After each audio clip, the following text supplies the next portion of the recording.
अस्सलामुअलैकुम viewers, I hope आप सब खैरियत से होंगे। This is Rizwan Qureshi from technical education AKQ channel. उम्मीद करता हूँ कि आपको जो भी वीडियोज़ और लेक्चर्स हम लोग डिलीवर कर रहे हैं वो आपको समझ आ रहे होंगे और आप आगे लोगों को भी शेयर कर रहे होंगे और आपके कंसेप्ट मज़ीद क्लियर हो रहे होंगे। आज का जो हमारा टॉपिक है वो बहुत ज़्यादा इंफॉर्मेटिव और इंटरेस्टिंग है। टॉपिक का नाम है करंट। करंट बेसिकली क्या होता है? फ्लो ऑफ चार्जेस इस कॉल्ड करंट कहलाता है। चार्जेस बेसिकली हमारे पास दो तरह के होते हैं, एक पॉजिटिव चार्ज होता है और एक नेगेटिव चार्ज होता है। पॉजिटिव चार्ज की वजह से जो करंट फ्लो हो रहा होता है उसको हम कन्वेंशनल करंट कहते हैं, और जो नेगेटिव चार्ज की वजह से करंट फ्लो होता है वो हमारे पास इलेक्ट्रॉनिक करंट या इलेक्ट्रिक करंट कहलाता है। अब करंट बेसिकली चार्जेस के फ़्लो को, किसी भी कंडक्टर में चार्जेस के फ़्लो को हम करंट कहते हैं। अगर हम अकॉर्डिंग टू फार्मूला जाएँ, I=Q/T है। इट मीन्स कि अगर एक कंडक्टर हो हमारे पास, उसमें से 1 कूलम चार्ज 1 सेकंड में पास हो जाए तो जो करंट होगा वो 1 एम्पियर होगा।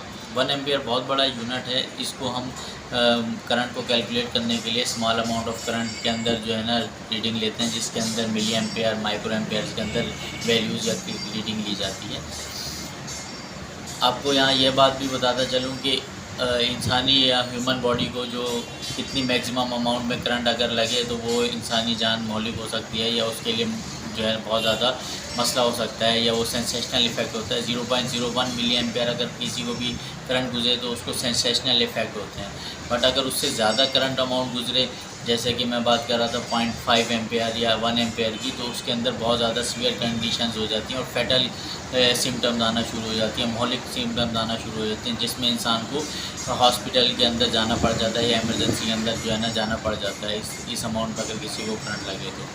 अब करंट क्या है? अगर हम करंट के साथ देखें तो करंट बेसिकली चार्जेस का भाव है। हमारे पास करंट की दो टाइप्स हैं। एक करंट है AC करंट, अल्टरनेटिंग करंट, जो हर वैल्यू पे, हर पॉइंट पे अपनी पोजीशन को, अपनी मैग्नीट्यूड को, अपनी क्वांटिटी को चेंज कर रहा होता है, अल्टरनेटिंग करंट कहलाता है। जैसे कि इलेक्ट्रिक वाले, वापडा वाले, हेस्को वाले, गवर्नमेंट वाले हमारे घरों में जो करंट भेजते हैं वो AC करंट होता है, अल्टरनेटिंग करंट होता है। हमारे पंखे जो हैं AC करंट पे चलते हैं। पाकिस्तान में जो AC करंट है वो 50 हर्ट्ज़ फ्रीक्वेंसी पर चल रहा है, और बहुत सारे ममालिक में जो है ना 110 वोल्ट होता है, जबकि उसकी फ्रीक्वेंसी 60 हर्ट्ज़ होती है। पाकिस्तान में जो वोल्टेज है वो 220 वोल्ट है।